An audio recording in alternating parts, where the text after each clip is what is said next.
छोलिया हो या लोबिया, सफेद चने या काले चने, सब कुछ मजेदार बने। नेपाल के वरिष्ठ पत्रकार अमर प्रधान हमें ज्वाइन कर चुके हैं और पूर्व राजदूत योगेश गुप्ता भी हमारे साथ हैं। अमर प्रधान जी, पिछले 24 घंटे के इस हालात को देखते हुए सरकार क्या सोच रही है? बैन हटा दिया गया है, ठीक है, वो एक मामला था, लेकिन अब सरकार के नेतृत्व के खिलाफ ये जुटे हुए हैं। ऐसे में सरकार का अभी तक इनको लेकर क्या रुख?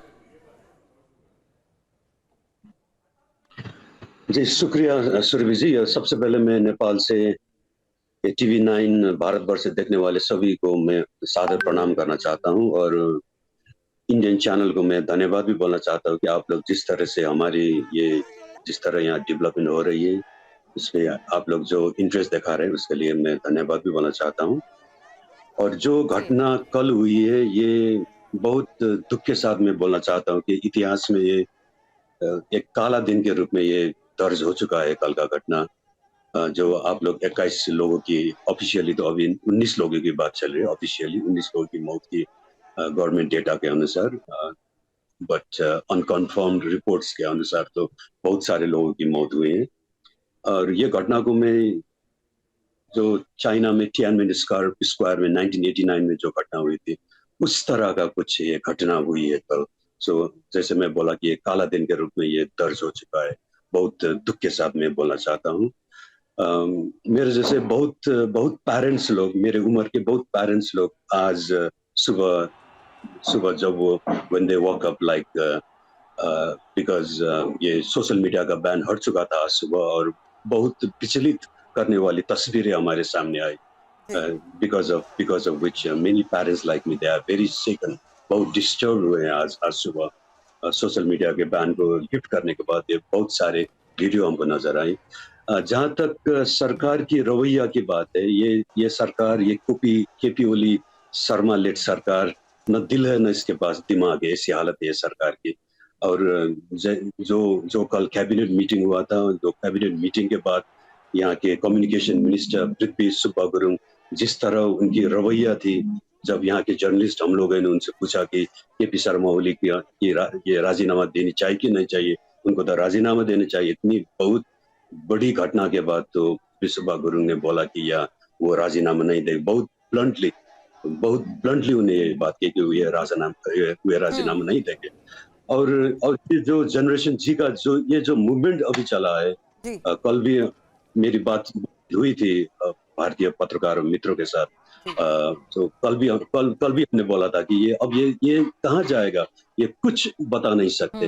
ये कंफ्यूजन इसलिए भी है कि जनरेशन जी की तो ये जो जेन जी सड़कों पर हैं उनका कहना है सर कि ये सिर्फ सोशल मीडिया बंदी की लड़ाई नहीं है, बल्कि उससे ऊपर कई मुद्दे हैं जो पहले से उठाए जा रहे हैं। योगेश गुप्ता सर पूर्व राजदूत हैं, वो भी हमारे साथ जुड़े हुए हैं। योगेश जी, वंशवाद जो ये मुद्दा है ये नया नहीं है, पहले भी नेपोटिज्म को लेकर आवाज नेपाल में उठती रही है और अब भी जो प्रोटेस्टर सड़कों पर हैं वो इसी मुद्दे को उठा रहे हैं। चाहे भ्रष्टाचार की बात हो, इससे तो अंतरराष्ट्रीय छवि भी खराब होगी और पॉलिटिकल इम्पैक्ट भी देखने को मिलेंगे।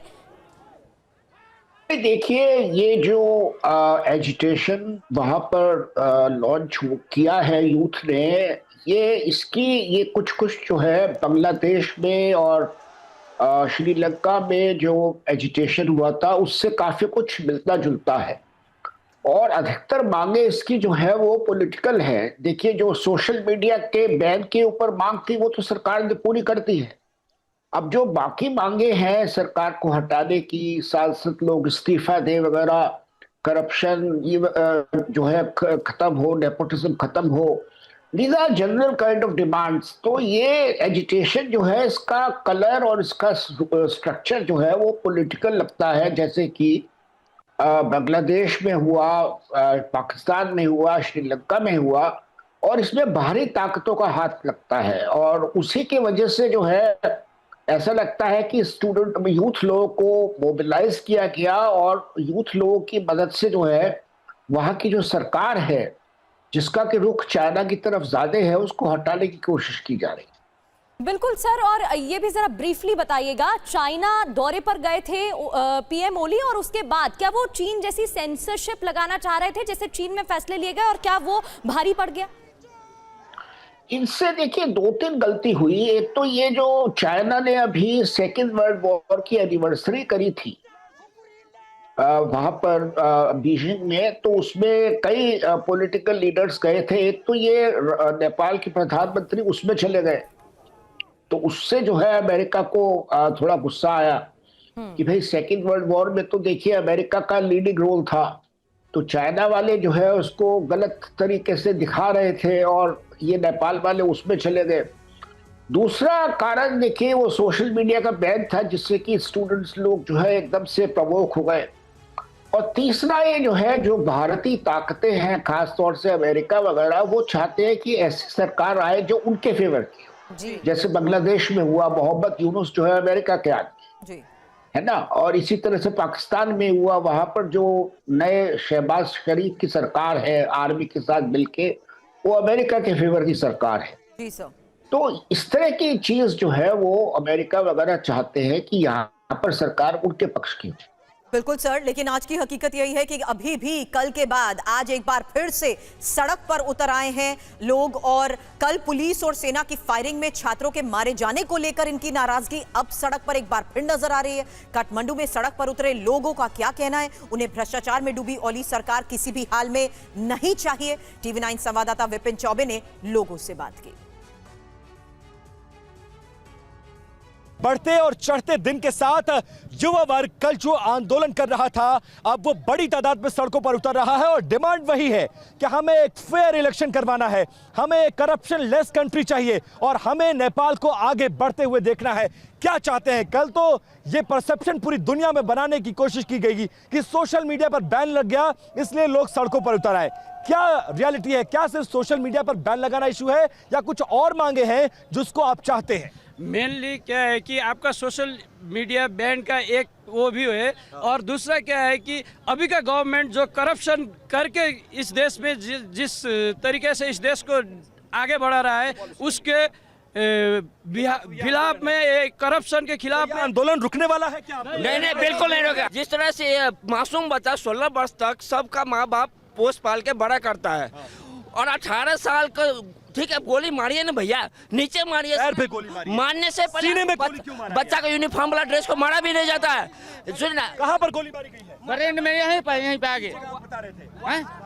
मेरे सामने मेरे आगे ही माथे में जब गोली देखेगा ना भैया, उस वक्त हमको मालूम पड़ेगा। कितने साल के बच्चों को गोली? 18-19 साल का बच्चा को माथे में गोली मारा है, माथे में। यूनिफॉर्म वार्ड में क्या है? सरकार के आदेश पर किया गया है। सरकार के आदेश पे यहाँ का सीडीओ जो है गृह मंत्री के आदेश पे किया गया है। इस बात को लेकर आप लोग नाराज है बहुत ज्यादा? बहुत नाराज। एक्शन चाहते हैं आप लोग? एक्शन चाहते हैं। क्या एक्शन चाहते हैं? एक्शन कुछ नहीं, विघटन करके न्यू गवर्नमेंट फॉर्म करके with the youth new government form करने का हम लोग का मांग है। चाहिए, यूथ का गवर्नमेंट चाहिए हम लोगों को। यूथ का जो मौजूदा सरकार है वो आप लोग को नहीं चाहिए? मौजूदा सरकार चाहिए, नहीं चाहिए, नहीं चाहिए, नहीं चाहिए। ओली साहब नहीं चाहिए आपको? बिल्कुल। प्रधानमंत्री का इस्तीफा चाहते हैं? नहीं चाहिए। प्रधानमंत्री का इस्तीफा चाहते हैं? हाँ, चाहते हैं। ये सरकार अगर नहीं हटती है तो आंदोलन जारी रहेगा। जब तक हम कहाँ से नहीं हटेंगे? नहीं हटेंगे। आज भी अगर सख्ती बरती जाती है, क्योंकि हम वहां दिखा रहे हैं, जरा चेतन वहां दिखाइए, इस तरह से पुलिस से रास्ता रोक दिया गया है। कल भी ऐसा माहौल था, कल पूरे इलाके में हिंसा हुई थी, तो आज आप लोग क्या बने रहेंगे या वापस घर चले जाएंगे? नहीं जाएंगे, हम लोग घर नहीं जाएंगे। हम लोग ये आंदोलन के लिए अब और बहुत आदमी आ जाएगा। एक बार क्लियर कर दीजिए, ये मूवमेंट है ना, ये सोशल मीडिया बैन के अगेंस्ट नहीं है, ये सिर्फ और सिर्फ करप्शन के अगेंस्ट है। हाँ, करप्शन के खिलाफ। जी, और एक्सप्रेशन के खिलाफ है, और आपके मीडिया के द्वारा हम कहना चाहते हैं कि ये सोशल मीडिया के खिलाफ नहीं है, ये परसेप्शन बनाया गया। सिर्फ ये करप्ट गवर्नमेंट के अगेंस्ट है ये। अब छोलिया हो या लोबिया, सफेद चने या काले चने, सब कुछ मजेदार बने।